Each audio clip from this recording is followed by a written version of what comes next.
नमस्कार, स्वागत है आपका संसद टीवी पर। मैं हूं मनोज वर्मा और आप देख रहे हैं हमारा खास कार्यक्रम मुद्दा आपका। मुद्दा आपका में आज हम बात करेंगे डेमोक्रेसी से इमोक्रेसी की।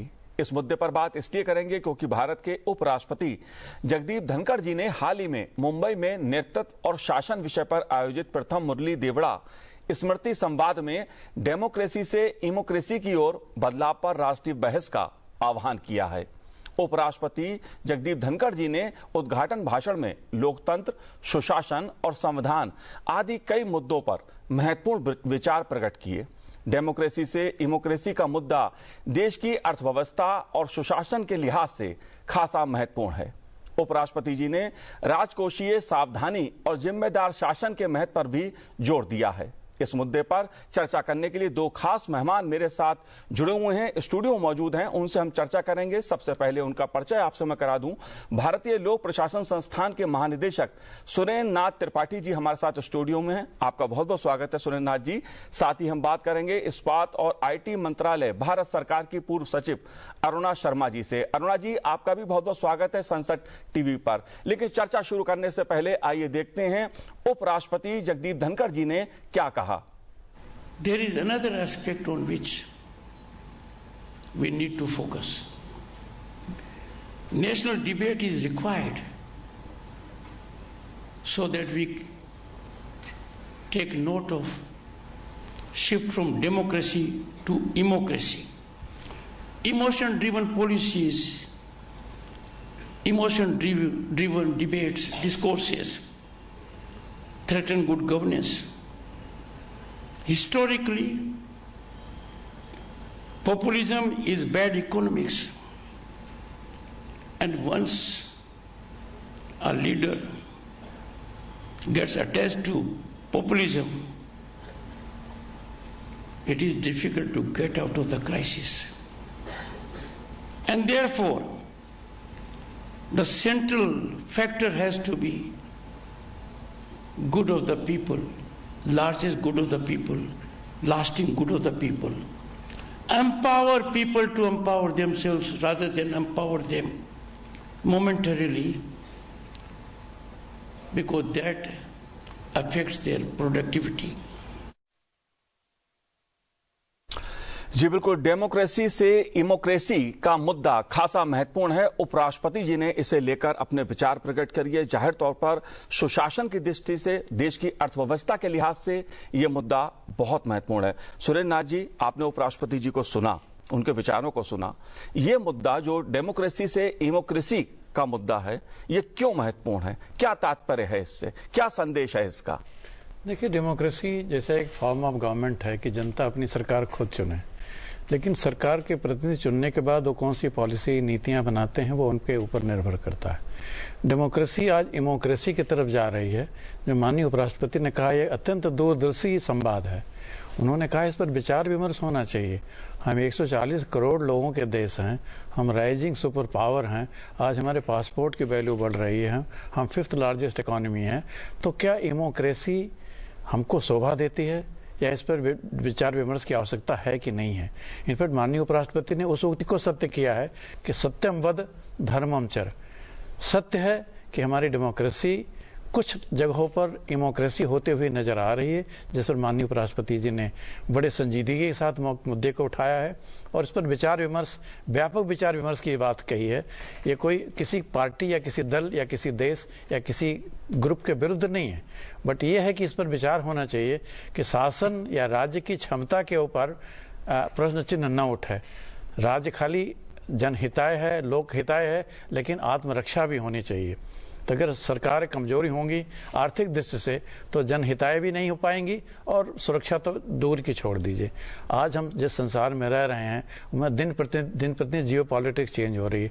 अगर हम लोक लुभावन करके इतना इमोशनली चार्ज गवर्नेंस कर देंगे जो कि एक विशियस साइकिल हो जाएगी। होना चाहिए था कि हम एस्पिरेशनल इंडिया या जो आकांक्षी भारत है उसकी आकांक्षाओं के अनुरूप एक वर्चुअस साइकिल बनाते। जैसे आपने उदाहरण देखा होगा, स्वच्छता का आंदोलन चलाकर हमने दिखाया कि हम जन लुभावन भी हो सकते हैं और जन भागीदारी बढ़ा भी सकते हैं। तो ये जिसको हम बोलते हैं कि जहाँ जन भागीदारी के लिए लोक लुभावन कहा जाए, जैसे टॉयलेट बनाना है या हर घर में जल देना है, ये कॉस्टली नारे हैं, ये कॉस्टली लोक लुभावन नारे हैं, लेकिन इसका दूरगामी असर है, चाहे स्वास्थ्य हो, चाहे सुरक्षा हो, चाहे सफाई हो। ऐसे अगर वर्चुअस साइकिल बने पॉपुलिज्म की तो वो तो ठीक है, वरना emotional leadership cannot lead us to, I mean, this is a golden path to heaven, but can be path to destruction also. जी बिल्कुल। अरुणा जी, मैं आपसे ये जानना चाहूंगा, क्योंकि उपराष्ट्रपति जी ने अपने संबोधन में कहा है कि सुशासन के लिए राजकोषीय विवेक की आवश्यकता है, ना कि अल्पकालिक लोक लुभावन वाद की। इस मुद्दे को आप कैसे देखती हैं? क्यों यह मुद्दा महत्वपूर्ण है आज के दौर में? मैं इसको एक अलग तरीके से कहना चाहूंगी कि सबसे पहले तो ये बहुत ज्यादा जरूरी है जो हमारा संविधान करता है, आर्टिकल 21, कि लाइफ, डिग्निफाइड लाइफ सबका मैंडेटरी राइट है। तो किसी भी गवर्नेंस का सबसे महत्वपूर्ण मुद्दा है कि क्या हम डिग्निफाइड राइट सबको दे पा रहे हैं अपनी 140 करोड़ आबादी को। और दूसरा मुद्दा उसके साथ साथ ये भी आता है कि जो सिर्फ सस्टेनेबल डेवलपमेंट गोल्स है, उसका जो सूत्र वाक्य है वो है nobody should be left behind. तो अगर हम देखें तो आज हिंदुस्तान में, भारत में हमारे करीब 20 से 22% लोग अभी भी इस प्रोग्रेस से छूटे हुए हैं, क्योंकि हमारी अगर पर कैपिटा जीडीपी देखें तो काफी लो है। तो हाँ, उनको हैंड होल्डिंग की बहुत ज्यादा जरूरत है और वो करना पड़ेगा। परंतु दिक्कत कहाँ आ रही है कि हम उसको थिनली स्प्रेड करते हैं।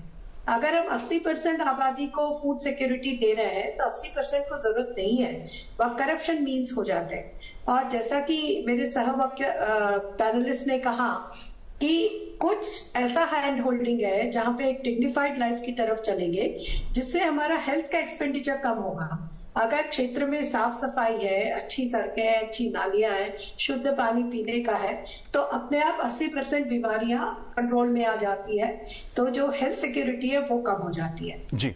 और कुछ क्षेत्र ऐसे हैं, शिक्षा और स्वास्थ्य, जो सबके लिए एक्सेसिबल एट अफोर्डेबल रेट होना चाहिए। ये गवर्नेंस का सबसे पहला महत्वपूर्ण जरूरत है। तो अगर हम देखें कि हमारे एक्सचेकर की तरफ देखें तो आज हमारा कलेक्शन टैक्सेस से बहुत ज्यादा हो रहा है, चाहे जीएसटी हो, इनडायरेक्ट टैक्सेस या डायरेक्ट टैक्सेस हो। तो उसका 1% तो हमें इस 20-22% आबादी को तेज गति से डेवलपमेंट में लाना जरूरी है और उसके लिए बेटर टारगेटिंग जरूरी है।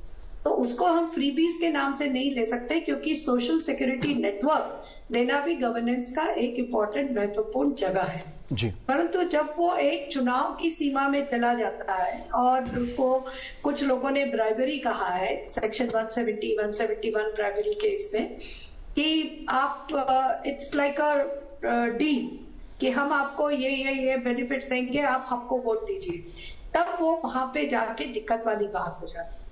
और एक मैं उदाहरण भी देना चाहूंगी कि इलेक्ट्रिसिटी चार्जेस जो हमारा स्प्रेड आउट है, उसमें हमारा फोकस होना चाहिए नॉन रिन्यूएबल एनर्जी से लोकलाइज इलेक्ट्रिसिटी सप्लाई करने, क्योंकि हमारा ट्रांसमिशन लॉस इतना होता है कि वो छोटे छोटे बिल्स कलेक्ट करना ज्यादा महंगा पड़ता है बनस्पत जितना पैसा आपके पास आया। तो इसीलिए ये बहुत ज्यादा जरूरी है कि आज इंटरनेट के जमाने में हम बेटर टारगेटिंग कर सकते हैं उस लॉट पे जो अत्यंत गरीब है, जो क्यू के आखिर में है, last person in the Q.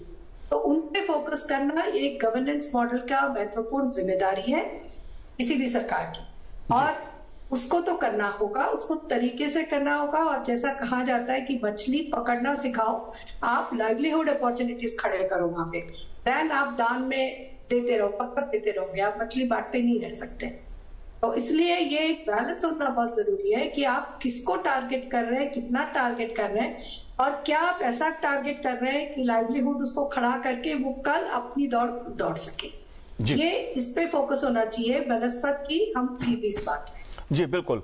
उपराष्ट्रपति जगदीप धनखड़ जी ने लोक लुभावन वाद पर भी विचार प्रकट किए और अर्थशास्त्र और सुशासन की दृष्टि से यह मुद्दा क्यों महत्वपूर्ण है, देश के लिए क्यों महत्वपूर्ण है, समाज के लिए क्यों महत्वपूर्ण है, नीतिगत दृष्टि से क्यों महत्वपूर्ण है, आम आदमी के लिए क्यों महत्वपूर्ण है, इस मुद्दे पर उन्होंने क्या कहा, आइए सुनते हैं उपराष्ट्रपति जगदीप धनखड़ जी ने क्या कहा।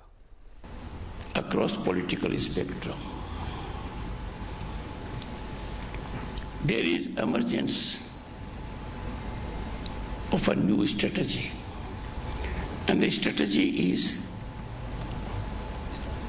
of appeasement or being placatory. Now, election is important in democracy, but not the end of it. Our scriptures have indicated means are as important as the result. And the governments, we are in a state where financial position is very strong. It's financial capital of the country, a global center for business and trade. But some governments that took recourse to this appeasement and placatory mechanisms are finding it very difficult to sustain in power. But one consequence is very categorical, and those in economics know it. We have stalwarts of economics sitting here. And that is, if there is excessive spending on electoral promises, then state's ability to invest in infrastructure is correspondingly reduced. This is detrimental to the growth scenario. And therefore, I would call upon leadership of all political parties in the interest of democratic values to generate a consensus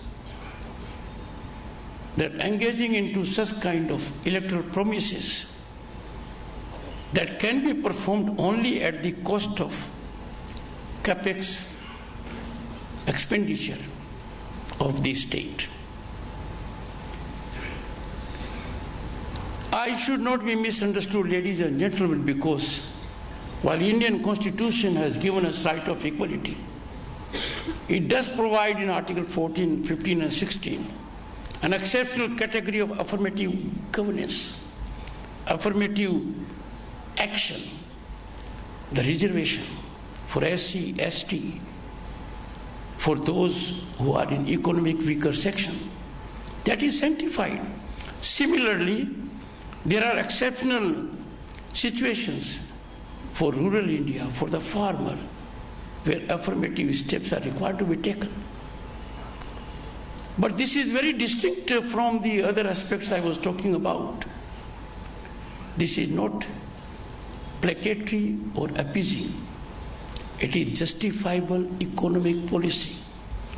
And therefore, it is good leadership that can take a call where to draw the line in the fiscal sense, in the matter of political foresight and leadership spine. जाहिर तौर पर लोक लुभावनवाद यानी चुनावी वादों के नाम पर जो राजनीति होती है वो किस तरह से समस्याएं खड़ी करती है अर्थशास्त्र के लिहाज से, सुशासन के लिहाज से, उस तरफ भी उपराष्ट्रपति जी ने जो विचार प्रकट किए, जाहिर तौर पर वो एक महत्वपूर्ण मुद्दा है आज के समय में। सभी राजनीतिक दलों के सामने एक महत्वपूर्ण मुद्दा है, देश की सरकार के सामने है, राज्यों की सरकार के सामने है, लोगों के सामने है, क्योंकि सवाल लोकतंत्र का है, सुशासन का है। सुरेंद्र जी, आप कैसे इस मुद्दे को देखते हैं? देखिए, इसको मैं दो तरीके से देखता हूँ। एक तो है कि माननीय उपराष्ट्रपति जी एक संवेदनशील इंसान हैं, राजनीतिक अनुभव है, राज्यसभा के अध्यक्ष भी हैं, उपराष्ट्रपति हैं, IAPA के भी अध्यक्ष हैं, हमें गर्व है। और जब उन्होंने कोई ऐसा संवाद छेड़ा है तो उसके पीछे कुछ कारण होगा। कारण उन्होंने देखा है, वो दूरदर्शी नेतृत्व में बिलीव करते हैं कि हम भारत, आज के भारत की बात नहीं कर रहे हैं, हम 2047 के भारत की बात कर रहे हैं, विकसित भारत की बात कर रहे हैं। तो अगर आज हम डिसिप्लिन में नहीं रहेंगे, चाहे आर्थिक हो, सामाजिक हो, नीतिगत हो, तो हम विकसित भारत बनाने में कहीं चूक न जाएं। तो इस दिशा से मैं जब देखता हूं माननीय उपराष्ट्रपति जी के संभाषण को, तो मुझे बड़ा इसमें पॉजिटिविटी नजर आती है कि good politics can need not be bad economics and good economics can be a good politics. ये बहुत बड़ा मुद्दा है, कारण जो डेमोक्रेसी है, ये खाली डेमोक्रेसी खाली ये कुछ फ्रीबीज के लिए नहीं है जी। People are playing with the emotions.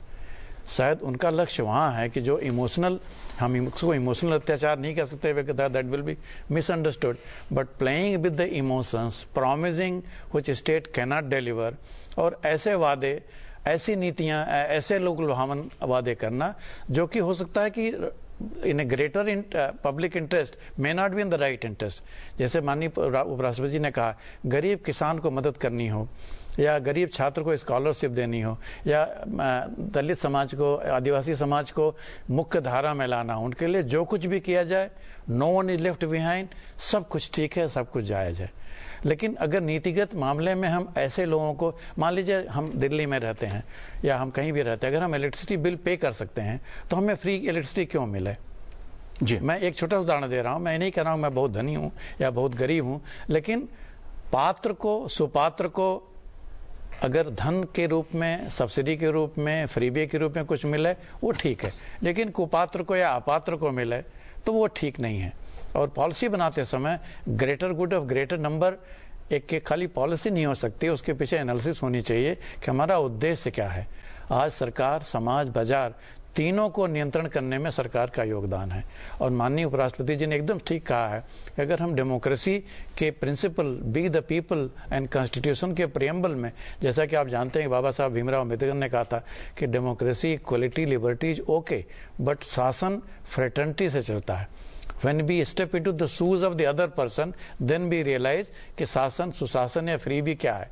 तो इसलिए इस पर व्यापक बहस की आवश्यकता है जी। और माननीय उपराष्ट्रपति जी ने बहुत ही दूरदर्शी संदेश दिया है कि इनफैक्ट मैं कह सकता हूं कि ये तो है कि कुमति निवार सुमति के संगी जी।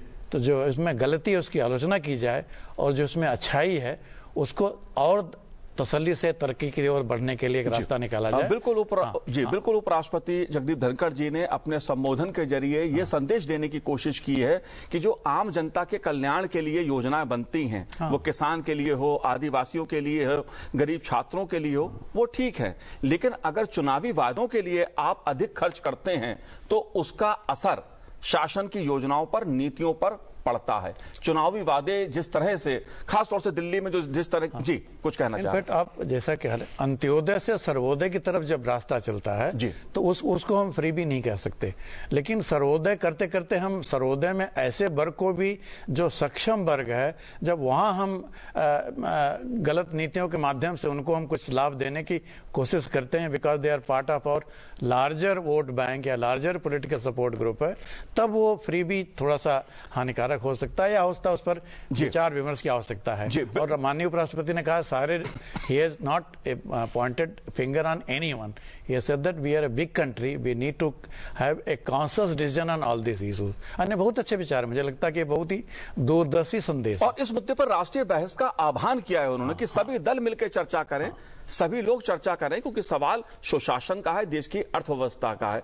अरुणा जी, मैं आपसे भी जानना चाहूंगा इस मुद्दे को, क्योंकि चुनावी वादों का जो असर होता है, जो अधिक खर्च होता है, जो वादे पूरे करने के लिए, चुनाव जीतने के लिए किए जाते हैं, उसका विकास पर जो असर पड़ता है वो किस तरह से पड़ता है। हमारे सामने पंजाब का उदाहरण है जिसको लेकर सवाल उठते हैं, दिल्ली में जो कुछ हुआ वो भी एक बहुत बड़ा मुद्दा बना।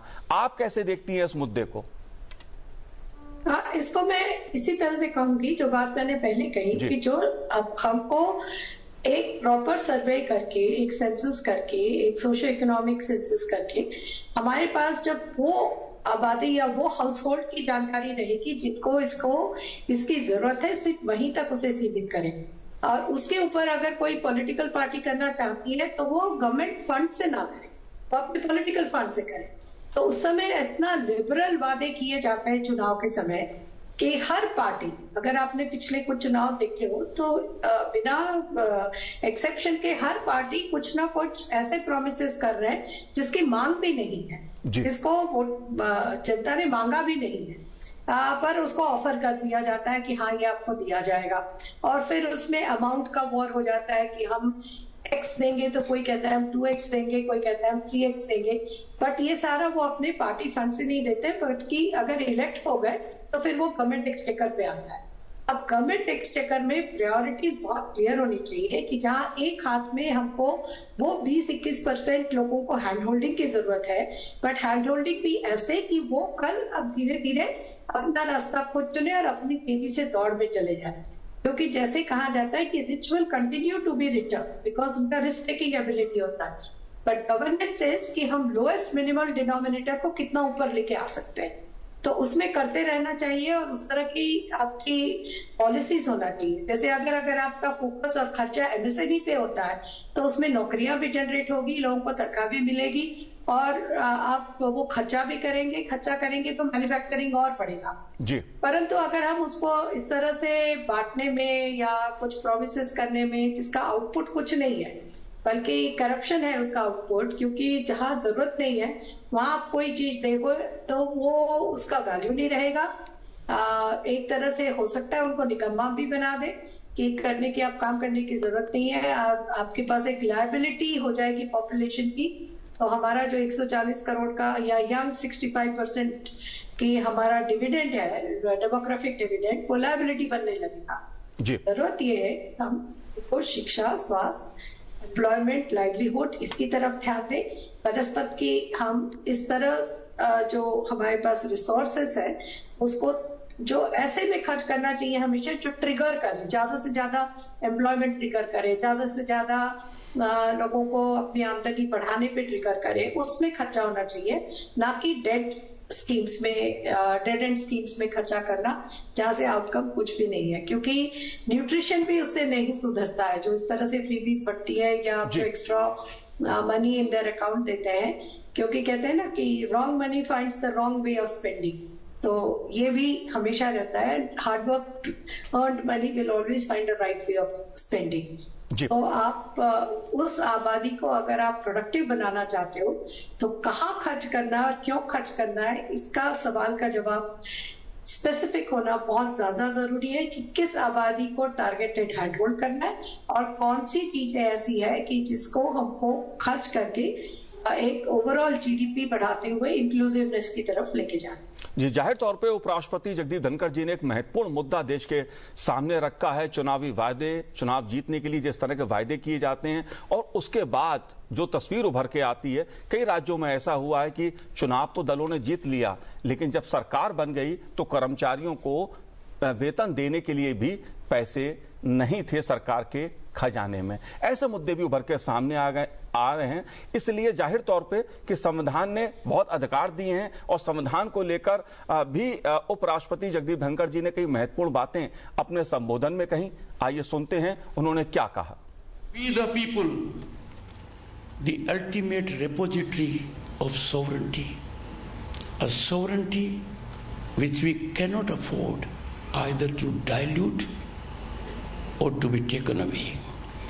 We the people, through electoral platforms, constitute parliament, legislatures, panchayats, municipalities, elect the president and the vice president. The sanctity of this repository of sovereignty is essential for democratic governance. Imagine what will befall us if we are deprived of our sovereignty. The integrity of we the people in the present times is being stressed and challenged, and the challenge is surfacing in multiple ways. Leadership faces a daunting task to preserve and sustain this. जाहिर तौर पे लोकतंत्र में चुनाव महत्वपूर्ण है लेकिन इसका अंत नहीं। उपराष्ट्रपति जी ने कई महत्वपूर्ण बातें अपने संबोधन में कही। लोकतांत्रिक मूल्यों के हित में सभी राजनीतिक दलों के नेतृत्व से इस बात पर आम सहमति बनाने का आह्वान किया कि किस तरह से देश के सामने सुशासन को लेकर और आर्थिक स्थिति को लेकर जिस तरह से लोक लुभावन राजनीति हो रही है उस पर चिंतन मंथन करें। सुरेंद्र जी, आपने सुना उपराष्ट्रपति जी को जो संविधान को लेकर, वी द पीपल को लेकर उन्होंने कहा, आप क्या समझते हैं, क्या संदेश है इसका? देखिए, एक तो बड़ा ही प्रेरणादायी है कि माननीय उपराष्ट्रपति जी ने अपनी पीड़ा को भी और संवेदना को दोनों को साथ साथ बताया है। वही देश क्षमा सोहती उस भुजंग को जिसके पास गरल हो। अगर तेरी महफिल में हम ही नहीं होंगे देश पर विश्व संसार में हमारी कोई हैसियत नहीं होगी, औकात नहीं होगी, हम आपस में ही लड़ते रहेंगे, तो फिर हम एक विश्व गुरु या विश्व बंधु या एक विशाल या विकसित भारत नहीं बना सकते हैं। और उस पर माननीय उपराष्ट्रपति जी ने एक भी कहा है कि हम तभी महान बन सकते हैं या महान बनने के रास्ते पर चल सकते हैं जब हम कुछ मुद्दों पर आम सहमति बनाएं, चाहे राष्ट्रीय सुरक्षा हो, चाहे देश का विकास हो। हमको एक एनालॉजी याद आती है कि जैसे राजनीतिक दल हैं, ये तो लोक लुभावने करेंगे, उनका by they are design to meet the competitive politics. कारण जनता को अपने व्यू देने पड़ते हैं, राजनीतिक दल चाहे नेशनल लेवल के हों चाहे क्षेत्रीय लेवल के हों। आखिर आज भी भारत में 600 से अधिक दल इलेक्शन में पार्टिसिपेट करते हैं, जीतते भी हैं 50-55 के आसपास, सबकी एक सीट से लेके 100, 200, 300 सीटें जो लोकसभा में राज्यसभा में दिखती हैं।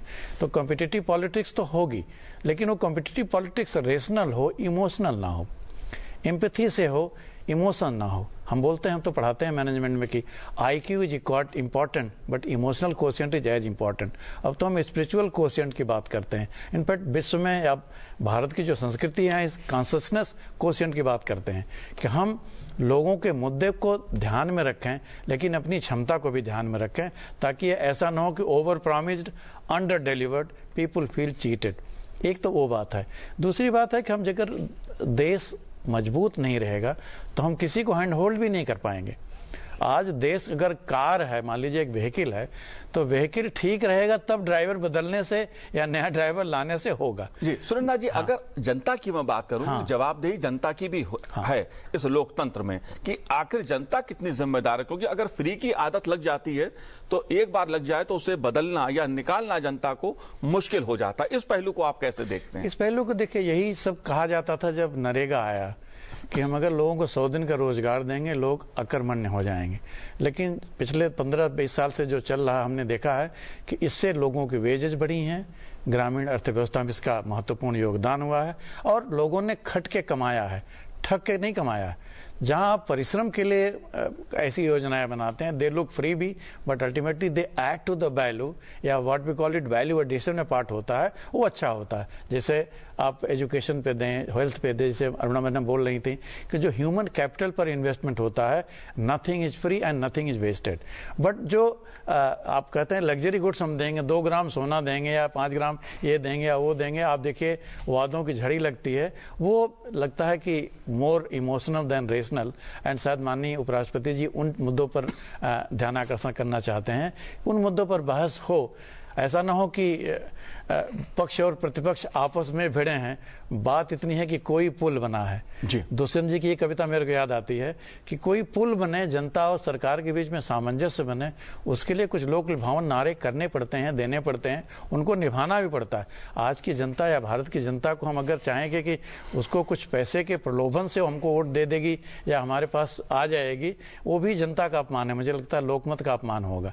लेकिन इस पर बहस की आवश्यकता है और संजीदगी के साथ बहस की आवश्यकता। और इसीलिए उपराष्ट्रपति जी ने राष्ट्रीय स्तर पे इस मुद्दे पर बहस की बात भी उन्होंने कही है, ताकि इस मुद्दे पर सभी दल चिंतन करें, मंथन करें, क्योंकि यह मुद्दा राष्ट्र का है, समाज का है। राष्ट्रपति उपराष्ट्रपति जगदीप धनखड़ जी ने राजकोषीय सावधानी और जिम्मेदार शासन के महत्व पर जोर दिया है। जाहिर तौर पर यह महत्वपूर्ण मुद्दा है। सुरेंद्र नाथ जी, आपने संसद टीवी से बात की, बहुत बहुत शुक्रिया, बहुत बहुत धन्यवाद हमसे बात करने के लिए। अरुणा जी, आपका भी बहुत बहुत शुक्रिया, बहुत बहुत धन्यवाद हमसे बात करने के लिए। तो आज इस कार्यक्रम में इतना ही, मुझे दीजिए आज्ञा, नमस्कार।